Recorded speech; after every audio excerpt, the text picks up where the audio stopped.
Malik Shabazz was invited to a debate at Oxford University. This was post-Mecca Malcolm X. And this is what he said.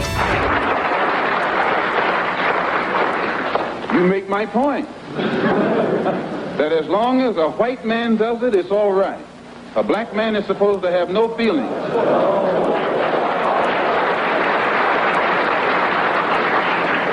But when a black man strikes back, he's an extremist. He's supposed to sit passively and have no feelings, be nonviolent, and love his enemy. No matter what kind of attack, be it verbal or otherwise, he's supposed to take it. But if he stands up and in any way tries to defend himself, then he's an extremist.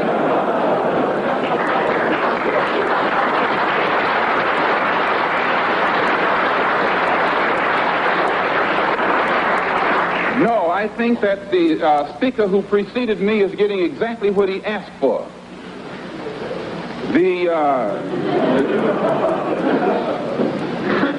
My reason for believing in extremism, intelligently directed extremism, extremism in defense of liberty, extremism in quest of justice, is because I firmly believe in my heart that the day that the black man takes an uncompromising step and realizes that he's within his rights, when his own freedom is being jeopardized, to use any means necessary to bring about his freedom or put a halt to that injustice, I don't think he'll be by himself. I live in America where there are only 22 million blacks against probably 160 million whites. One of the reasons that I am in no way reluctant or hesitant to do whatever is necessary to see that black people do something to protect themselves, I honestly believe that the day that they do, many whites will have more respect for them, and that there will be more whites on their side than are now on their side with these little wishy-washy love thy enemy approach that they've been using up to now. And if I'm wrong, then you are racialists.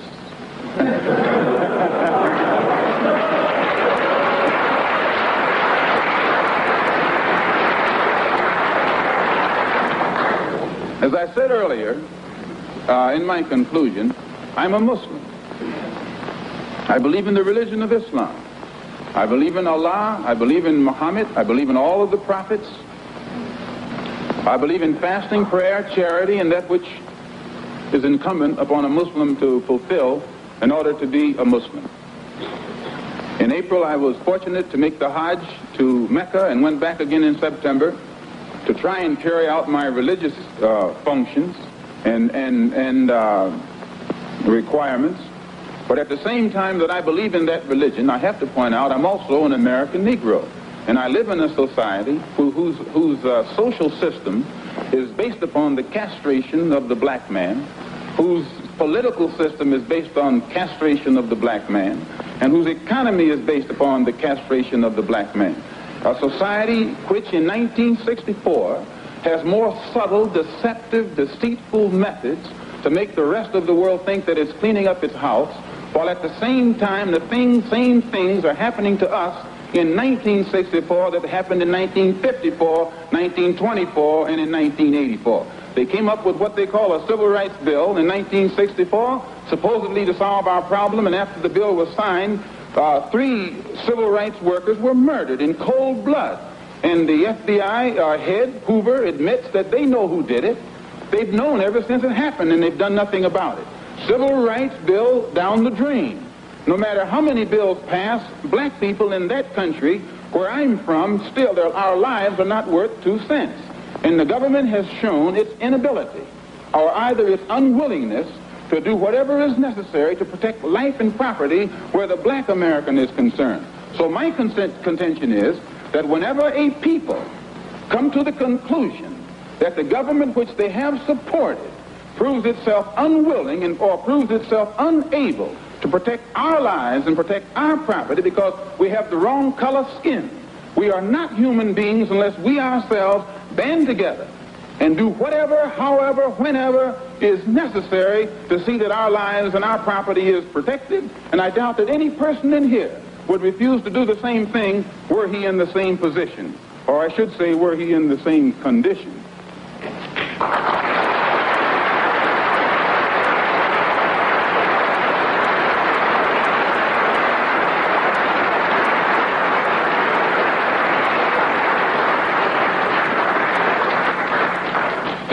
step farther to see am I justified in this stand.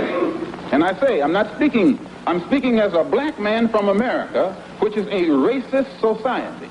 No matter how much you hear it talk about democracy, it's as racist as South Africa, or as racist as Portugal, or as racist as any other racialist society on this earth. The only difference between it and South Africa preaches separation and practices separation. America preaches integration and practices segregation.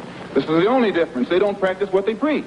Whereas South Africa preaches and practices the same thing. I have more respect for a man who lets me know where he stands, even if he's wrong, than the one who comes up like an angel and is nothing but a devil.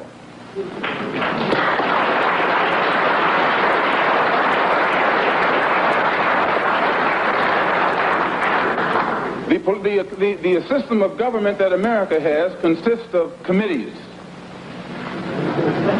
There are 16 senatorial committees that govern the country and 20 congressional committees. 10 of the 16 senatorial committees are in the hands of Southern racialist senators who are racialists. 13 of the 20, this was before the last election. I think it's even more so now. 10 of the 16 committees, senatorial committees, are in the hands of senators who are Southern racialists. 13 of the 20 congressional committees were in the hands of Southern congressmen who are racialists, which means out of the 36 committees that govern the foreign and domestic direction of that government, 23 are in the hands of Southern racialists, men who in no way believe in the equality of man, and men who do anything within their power to see that the black man never gets to the same seat or to the same level that they are on. The reason that these men from that area have that type of power is because America has a seniority system. And these who have that seniority have been there longer than anyone else because the black people in the areas where they live can't vote. And it is only because the black man is deprived of his vote that puts these men in positions of power that gives them such influence in the government beyond their actual intellectual or political ability, or even beyond the number of people from the areas that they represent.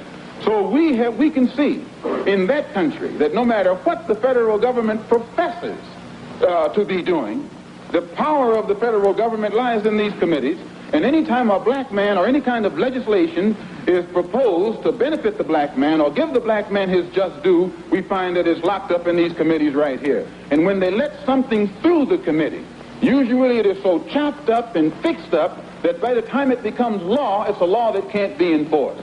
Well, another example is the Supreme Court desegregation decision that was handed down in 1954. This is a law.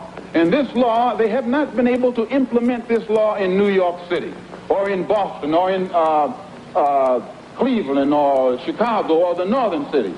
And my contention is that any time you have a country, supposedly a democracy, supposedly the land of the free and the home of the brave, and it can't enforce laws, even in the northernmost cosmopolitan and progressive part of it, that will benefit a black man, if those laws can't be enforced or that law can't be enforced, how much heart do you think we will get when they pass some civil rights legislation which only involves more laws? If they can't enforce this law, they'll never enforce those laws. So my contention is that we are faced with a racialistic society, a society in which they are deceitful, deceptive, and the only way we can bring about a change is to talk the kind of language, speak the language that they understand. The racialist never understands a peaceful language. The racialist never understands the nonviolent language. The racialist, he's spoken his language to us for 400 years. We have been the victim of his brutality. We are the ones who face his dogs that tear the flesh from our limbs, only because we want to enforce the Supreme Court decision. We are the ones who have our skulls crushed, not by the Ku Klux Klan, but by policemen, only because we want to enforce what they call the Supreme Court decision.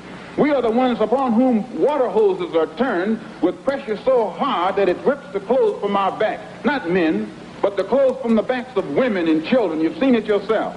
Only because we want to enforce what they call the law. Well, anytime you live in a society supposedly based upon law, and it doesn't enforce its own law because the color of a man's skin happens to be wrong, then I say those people are justified to resort to any means necessary to bring about justice where the government can't give them justice.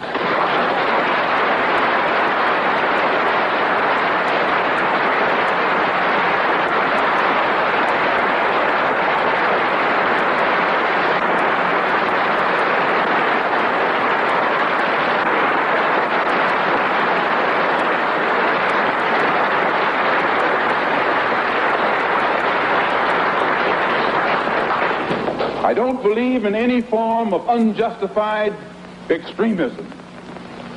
But I believe that when a man is exercising extremism, a human being is exercising extremism in defense of liberty for human beings, it's no vice. And when one is moderate in the pursuit of justice for human beings, I say he's a sinner. And I might add in my conclusion, in fact, America is one of the best examples when you read its history about extremism. Old Patrick Henry said liberty or death. That's extreme. Very extreme.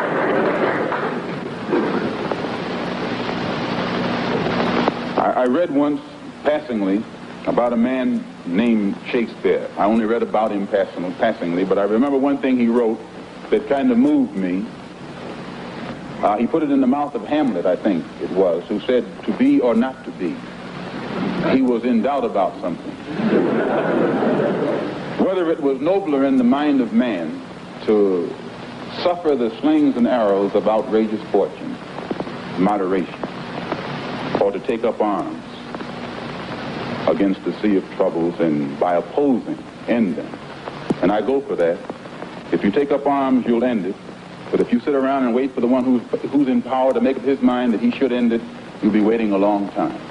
And in my opinion, the young generation of whites, blacks, browns, whatever else there is, you're living at a time of extremism, a time of revolution, a time when there's got to be a change. People in power have misused it, and now there has to be a change, and a better world has to be built, and the only way it's going to be built is with extreme methods. And I, for one, will join in with anyone, don't care what color you are, as long as you want to change this miserable condition that exists on this earth. Thank you.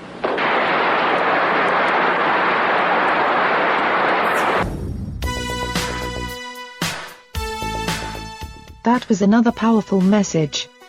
Brought to you by John Henry Media Network in the United States of America. Follow us, share us, download our free episodes, and leave us a valuable comment. Also, contact us today at jahu.enterprises@yahoo.com. I say again, that's jahu.enterprises@yahoo.com, and get your music or messages heard by millions for another generous donation today. Thank you.